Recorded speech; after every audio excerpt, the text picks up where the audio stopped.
ইতিহাস আগামী দিনে লিখবে, বাংলাদেশে এটি প্রমাণিত হয়েছে, বাংলাদেশ জামাত ইসলামীকে রক্তচক্ষু দেখিয়ে পরাজিত করা যায় না।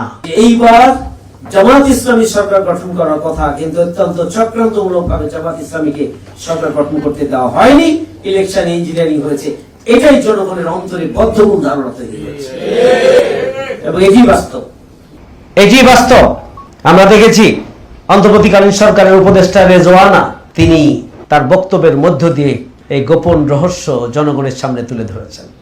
তিনি ইচ্ছায় করেছেন, বুঝে করেছেন না বুঝে করেছেন আমরা জানি না, কিন্তু জনগণের কাছে এটি প্রকাশিত হয়েছে। জাতীয় সংসদের প্রতিমন্ত্রী তিনিও ইচ্ছাই হোক অনিচ্ছাই হোক তিনি বলে ফেলেছেন যে অন্তর্বর্তীকালীন সরকারের প্রধান লন্ডনে গিয়ে ট্রফি দিয়ে এসেছেন।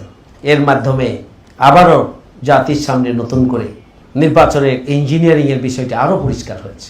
সুতরাং পরিষ্কার যে ইলেকশন ইঞ্জিনিয়ারিং এ কে কিভাবে ভূমিকা পালন করেছেন। আজকে আমরা এতটুকুই বলতে চাই, আগামী দিনে জাতির সামনে আরো সব বিষয় এভাবেই একে একে বিভিন্ন জনের পক্ষ থেকে তাদের ইচ্ছাই হোক আর অনিচ্ছাই হোক জনগণের সামনে এটি ফুটে উঠবে, জনগণ জানবে এবং জনগণের মধ্যে যে এখন বদ্ধমূল ধারণা, সেই ধারণাটা আগামী দিনে অবশ্যই প্রমাণিত হবে। কোনো অপরাধ চেপে রাখা যায় না।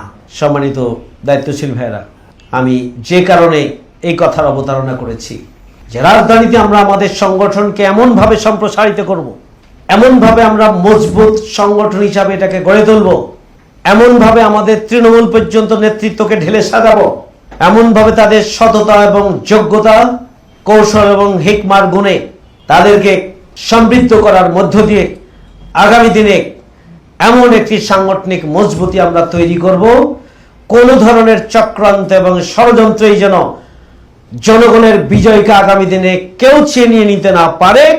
আমরা সেই ধরনের একটি শক্তিশালী মজবুত সংগঠন রাজধানীতে আমরা গড়ে তুলব ইনশাআল্লাহ। প্রিয় ভাইরা আমার, ইতিহাস আগামী দিনে লিখবে, বাংলাদেশে এটি প্রমাণিত হয়েছে, বাংলাদেশ জামাত ইসলামীকে রক্তচক্ষু দেখিয়ে পরাজিত করা যায় না। এটি প্রমাণিত হয়েছে জুলুম নির্যাতন নিষ্পেষণের স্টিম রোলার চালিয়েও জামাত ইসলামীর কর্মীদেরকে দমানো যায়নি এবং যায় না। এটি প্রমাণিত হয়েছে ফাঁসির মঞ্চেও জামাত ইসলামীর নেতারা জীবনের জয়গান করতে পারে, এটি প্রমাণিত হয়েছে।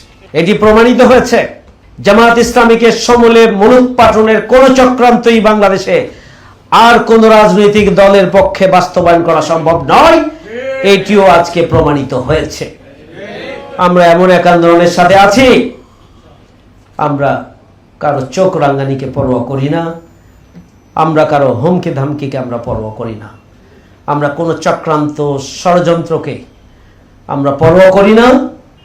আমরা একমাত্র ভয় আমাদের আল্লাহর উপরে, আল্লাহর ভয় এবং আল্লাহর সাহায্যকে বুকে ধারণ করেই আগামী দিনে আমরা রাজধানীর সংগঠনকে এমনভাবে ঢেলে সাজাবো যাতে করে কোনো চক্রান্ত ষড়যন্ত্রই আগামী দিনে সফল হতে না পারে। আমরা সেইভাবে এখন থেকে আমরা ভূমিকা পালন করবো ইনশাআল্লাহ।